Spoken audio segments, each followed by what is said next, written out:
ఈ అధ్యాయంలో దేవవ్రతుని గురించి తెలుసుకుందాం.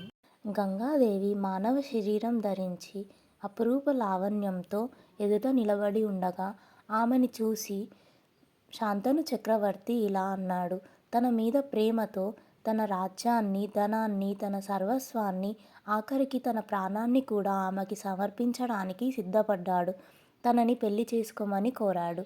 దానికి గంగాదేవి, ఓ రాజా, నేను నీకు భార్యనవుతాను, కానీ దానికి కొన్ని నియమాలున్నాయి అని అన్నది.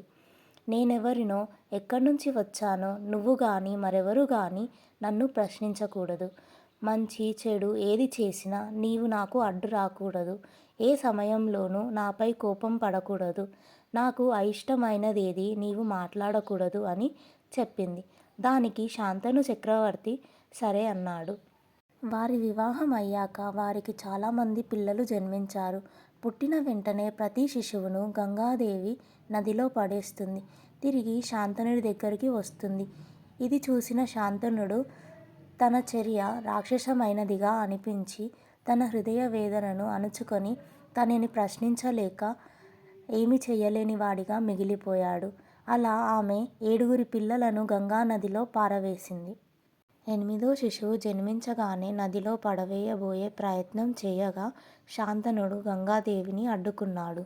ఓ చక్రవర్తి, నీవు నాకిచ్చిన వాగ్దానాన్ని మరచిపోయావు. నేను నీకేమీ కాను. నేను వెళ్తున్నాను. నేను ఈ శిశువును చంపను. కానీ నీవు నా సగుణ దుర్గుణాలను ఎంచకముందు నేను చెప్పే కథను విను. నేను గంగాదేవిని. వశిష్ఠుడి శాప కారణంగా మానవ రూపంలో జన్మించాను. వశిష్ఠుడు 8 మంది పిల్లలను మానవ గర్భం నుంచి జన్మించాలని శాపం పెట్టాడు. ఈ విధంగా నీ వల్ల నేను ఆ పిల్లలకు తల్లినయ్యాను. 8 మంది పిల్లల జన్మకు కారకుడివైనందుకు నీకు స్వర్గలోకం ప్రాప్తి కలుగుతుంది. నేను నీ కనిష్ట కుమారుడిని కొంతకాలం పెంచి పెద్ద చేసి అతన్ని నా ప్రసాదంగా నీకిస్తాను అని చెప్పి శిశువుని తీసుకొని గంగాదేవి అదృశ్యమయ్యింది. కాలక్రమంలో భీష్ముడు పేరుతో పిలిచే మహనీయుడే ఆ శిశువు. 2వ అధ్యాయంలో భీష్మ ప్రతిజ్ఞ గురించి తెలుసుకుందాం. గంగాదేవి తన పుత్రుడైన దేవవ్రతుణ్ణి శాంతనునికి అప్పగించి వెళ్ళిపోయింది. శాంతనుడు అతన్ని యువరాజుగా నియమించి కిరీటాన్ని పెట్టాడు. ఇలా 4 ఏళ్లు గడిచాయి. ఒకరోజు శాంతనుడు యమునా నది ఒడ్డున విహరిస్తుండగా ఒక అందమైన యవ్వన స్త్రీ కనిపించింది. శాంతను ఆమెను తన భార్యగా రావాలని కోరాడు. అందుకామె, నేనొక జాలరి యువతిని. ఈ గ్రామ పెద్ద నా తండ్రి.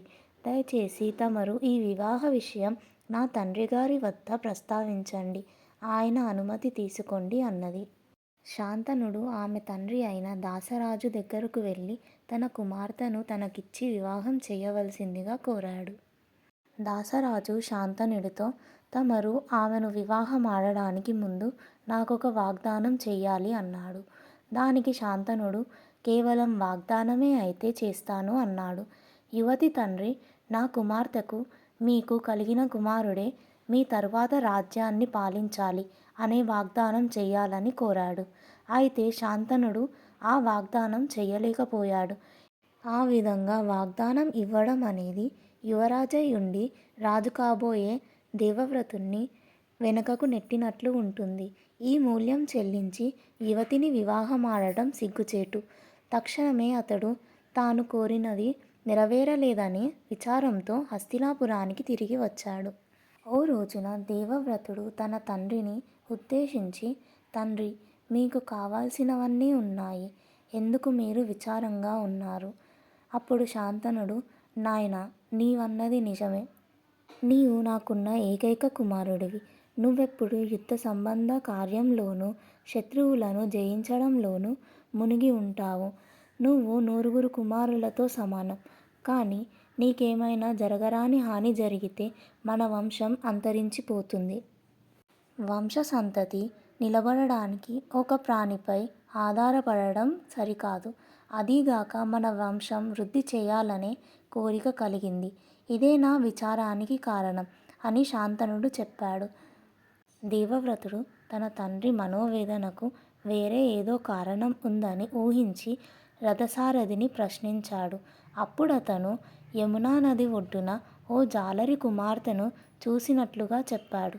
దేవవ్రతుడు జాలరి పెద్ద వద్దకు వెళ్ళి ఆయన కుమార్తెను తన తండ్రి శాంతనుడికిచ్చి వివాహం చేయవలసిందిగా కోరాడు.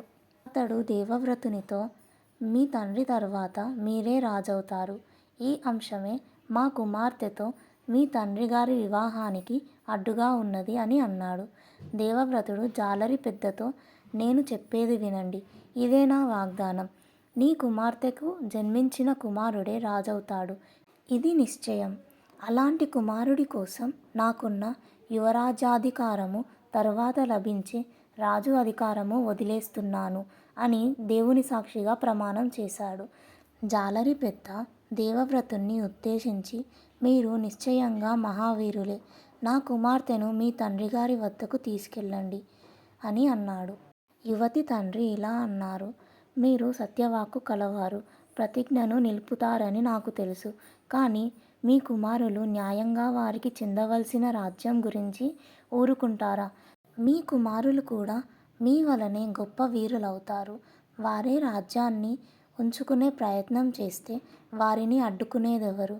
ఈ అంశమే నన్ను బాధిస్తుంది అన్నాడు.